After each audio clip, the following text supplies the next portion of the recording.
Hello friends, welcome to my channel. The revenge के episode 62 के साथ हाजिर हूँ। तो फिर चलिए एक्सप्लेनेशन शुरू करते हैं। तो पिछले एपिसोड में हमने देखा था कि कांगजियोन और लिम जियोन एक कैफे में मिलता है और प्लान बनाने लगता है, और उसी कैफे में डिटेक्टिव ना भी होता है। तो उसे देखकर लिम जियोन वहां से भागने लगता है। तभी कैफे के बाहर डिटेक्टिव जंग लिम जियोन के एक जोर से किक मारता है और कहता है कि फाइनली तुम पकड़ा गए और फाइनली मैं घर जा सकता हूँ। और उनकी किक खा के लिम जियोन नीचे गिर जाता है। तो डिटेक्टिव जंग कहता है कि तुम थोड़े डरपोक बास्टर्ड हो, तुम जैसे कमीने को बड़े होने से पहले ही जल्दी से मारना होगा। और उनके इतना कमाल का किक देके डिटेक्टिव ना और दूसरे डिटेक्टिव उन्हें हैरान से देखता है। तो ये देख के डिटेक्टिव जंग कहता है कि क्या हुआ। तो डिटेक्टिव ना कहता है कि ये तुम्हारे लिए बहुत हार्ड रहा होगा, लेकिन क्या वो जिंदा भी है। उसे जोर से किक मारा गया। तो डिटेक्टिव जंग लिम जिहोन को अपने पैरों से हिलाते हुए कहता है कि नहीं, अनफॉर्चुनेट वो अभी भी जिंदा है, उनमें सच में बहुत ग्रेट वाइटलिटी है। तो लिम जिहोन गुस्से में उन्हें गाली देने लगता है। तो डिटेक्टिव जंग कहता है कि उठो और जल्दी करो। तो लिम जिहोन उन्हें फिर से गाली देते हुए कहता है कि तुम कमीनो, मैं तुम सबको मार डालूंगा। फिर उन दोनों को पुलिस स्टेशन लाया जाता है और डिटेक्टिव जंग लिम जिहोन को इन्वेस्टिगेट कर रहा होता है और उसे अपनी फाइल से बार बार मारते हुए कहता है कि तुम बदमाश क्रिमिनल, तुम सीरियस क्यों नहीं हो? क्या तुम्हें लगता है कि तुम सिर्फ इसलिए कानून से बच सकते हो क्योंकि तुम माइनर हो? अगर तुम जैसे बच्चे अपराधी हो तो उन्हें जुवेनाइल प्रिजन में भेजा जाएगा। वैसे ये प्रिजन उन बच्चों के लिए है जो अभी तक एडल्ट नहीं है। और डिटेक्टिव जंग कहता है कि कमीने, क्या तुम जानते हो कि जुवेनाइल डिटेंशन सेंटर और प्रिजन डिफरेंट है? इसलिए ये बेहतर होगा कि तुम मुझे वो सब कुछ बता दो जो तुम जानते हो, उस इलीगल कॉन्टेस्ट और उस दिन के बारे में सब कुछ जब सियो हाजिन पर हमला हुआ था। तो लिम जिहोन भी अपने बचाव में चिल्लाते हुए कहता है कि आप किस बारे में बात कर रहे हैं, मुझे इसका कोई आइडिया नहीं है और मैं किस बात का दोषी हूँ। क्या आपके पास कोई एविडेंस है? और क्या आप इस तरह से लोगों को मारते हुए इन्वेस्टिगेट करते हैं? यहाँ तक कि आजकल के क्रिमिनल को भी ऐसी मार नहीं पड़ती है।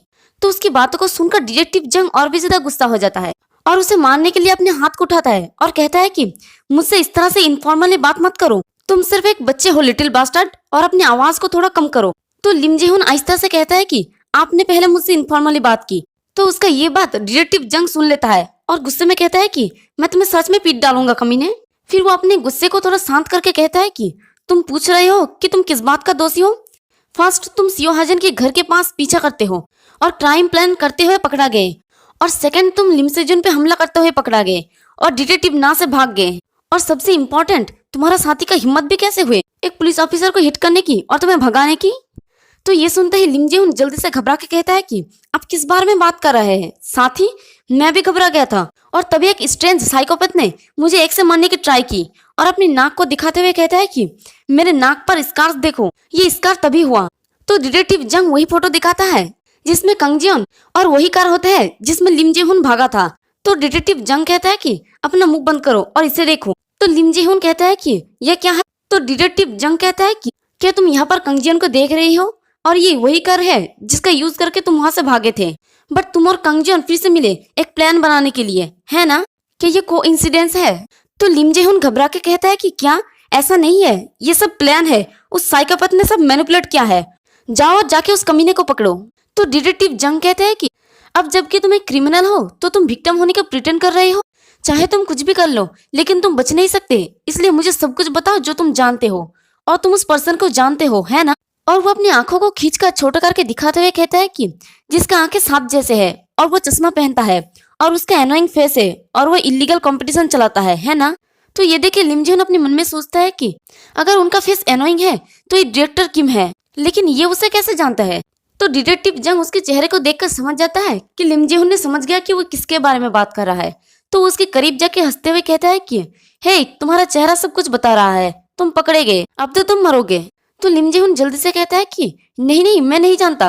और दूसरी तरफ कांगजियोन को डिटेक्टिव ना इन्वेस्टिगेट कर रहा होता है और वो उसे पूछता है कि कांगजियोन, वीडियो में तुम ही हो, है ना? वीडियोस और फोटोस एविडेंस से फुल है और विक्टिम्स ने इकट्ठा होकर इस पर रिपोर्ट किया है। इस पर बहुत सारे अपराध शामिल है जिसमें फुटेज लीक करने की धमकी भी शामिल है। क्या तुम जानते हो कि इस दौर पर तुम जेल जाने से नहीं बच सकते? अगर तुम मुझे बता देती हो कि तुम इलीगल कंपटीशन और सियो हाजिन के असॉल्ट के बारे में क्या जानते हो तो मैं तुम्हारा सजा थोड़ा कम कर दूंगा। तो उस वीडियो को देखकर कांगजियोन काफी ज्यादा डर जाती है और अपने मन में सोचती है कि क्या बकवास है ये, यहाँ तक कि एडिट वर्जन भी नहीं है, ये ओरिजिनल है और ये तो सिर्फ मेरे क्लाउड में था। भाड़ में जाए वो सब, उन्होंने मेरे फोन के साथ क्या किया? और जेल और उसके बाद होगा क्रिमिनल रिकॉर्ड, ये इतना बड़ा क्राइम क्यों है? क्या मैंने इसे डिस्ट्रीब्यूट किया या पैसे कमाने के लिए इसका यूज किया? वो तो डायरेक्टर किम और सीओ हान क्रिमिनल है, मैं उन्हें बेच दूंगी। और डिटेक्टिव ना अपने मन में सोचता है कि अच्छा, अगर मैं उस पर थोड़ा और दबाव डालूं तो वो सब कुछ उगल देगी। और वो अपनी जगह से उठकर कहते हैं कि जबकि सबको भूख लग रही है तो चलो कुछ ऑर्डर करते हैं। और वो कंगजियोन से पूछते हैं कि तुम क्या खाना चाहती हो, पोर्क और राइस सूप या फिर संडे और राइस सूप? तभी वहाँ पर एक लॉयर आता है और वो कहता है कि एक्सक्यूज मी। तो डिटेक्टिव जंग उनकी तरफ देख के कहता है कि बताइए मैं आपका क्या हेल्प कर सकता हूँ। तो लॉयर कहता है कि आप डिटेक्टिव्स के लिए टाइम काफी हार्ड रहा होगा। और वो सैल्यूट करते हुए कहता है कि कंगजियोन और लिम जे ह्यून यहीं पर है ना? मैं लॉ फर्म से हूँ। फिर हमें दूसरी तरफ बिल्डिंग का सीन दिखाया जाता है। वहाँ पर डायरेक्टर किम बैठा होता है और उनके पास टीम लीडर आके कहता है कि मैंने लॉयर पार्क को भेज दिया है। तो डायरेक्टर किम कहता है कि ठीक है। तो टीम लीडर कहता है कि लेकिन, तो डायरेक्टर किम पूछता है कि हाँ क्या कोई प्रॉब्लम है?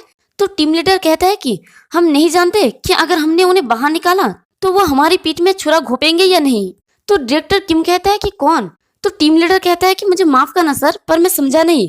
तो डायरेक्टर किम कहता है कि उन्हें कौन बाहर निकाल रहा है? मैं बस उनके जीभ काटने की ट्राई कर रहा हूँ।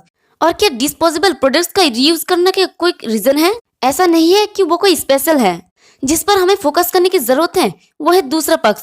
स्टूडेंट या पुलिस ऑफिसर वो हमारे लिए खतरा नहीं है, लेकिन कोई ऐसा पर्सन है जो हमें धमकी दे रहा है ना? हम उसके बारे में और जानना चाहते हैं, तो चलो उस लड़के को भेजो। यहाँ पर हमारे हेवन की बात चल रहा होता है और दूसरी तरफ हेवन का दिखाया जाता है, वो ब्लैक कोट में रेडी होता है। तभी वो सेजुन को कहता है कि तुम यहाँ क्या कर रही हो? तो सेजुन उन्हें देखकर हैरान से कहता है कि मैं इस बार नहीं करूंगा, लेकिन क्या हमारे पास सिर्फ एक टेक्निक क्लास हो सकता है? लेकिन आपका कपड़ा। तभी उसकी बात काटते हुए हेवन कहता है कि तुम गलतफहमी में हो, क्योंकि तुम्हें सर्जरी की जरूरत नहीं है, लेकिन मैं ये नहीं कह रहा हूँ कि तुम्हें इसका रिकलेसली यूज करना चाहिए। और वो वहां से जाते हुए कहता है कि थोड़ी देर के लिए बिल्कुल भी एक्सरसाइज ना करो, तुम्हारा बॉडी पहले से ही अपने लिमिट पर है। अगर तुम आगे बढ़ते रहे तो तुम सच में एक इडियट बन सकते हो, तो घर जाओ। तो हेवन कहता है कि ठीक है हेवन, लेकिन आप जा कहाँ रहे हैं?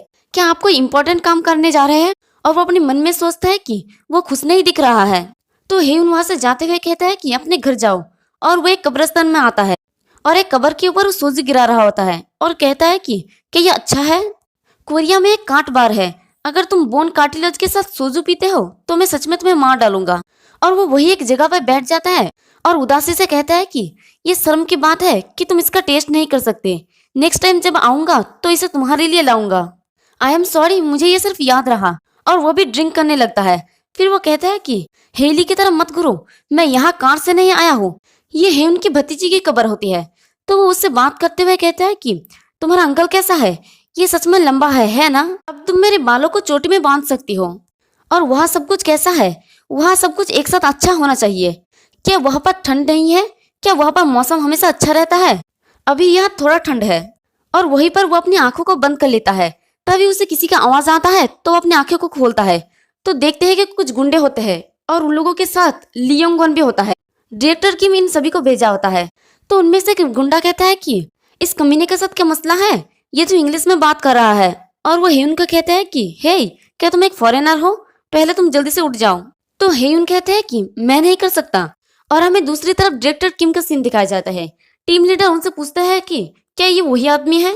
तो डायरेक्टर किम कहते हैं कि हाँ, न्यू ड्रग एडमिनिस्ट्रेट हुए कुछ टाइम हो गया है।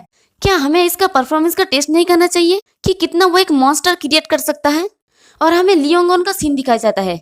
शायद ये ड्रग उस पर ही अप्लाई किया गया है। तो वो बहुत ही ज्यादा गुस्से में कहता है कि लंबे बाल वाले, मैं तुम्हें मार डालूंगा। तो हेयुन फिर से कहता है कि मैंने तुमसे कहा था कि मैं नहीं कर सकता। तो एक गुंडा कहता है कि तुम्हारा मतलब क्या है तुम कमीने, कि तुम नहीं कर सकते? ये कोरिया है और यहाँ पर हम कुछ भी कर सकते हैं। जल्दी करो और उठो, हमें पागल मत बनाओ। तो हेयुन कहता है कि मैं जितना ज्यादा पीता हूँ मैं अपनी स्ट्रेंथ पर कंट्रोल नहीं रख पाऊंगा। और वो उठ के कहता है कि लेकिन इस वक्त मैं ड्रंक हूँ। और इसी के साथ हमारा ये वाला एपिसोड भी खत्म होता है। एक्सप्लेनेशन पसंद आई तो कमेंट करके जरूर बताना और वीडियो को लाइक और चैनल को सब्सक्राइब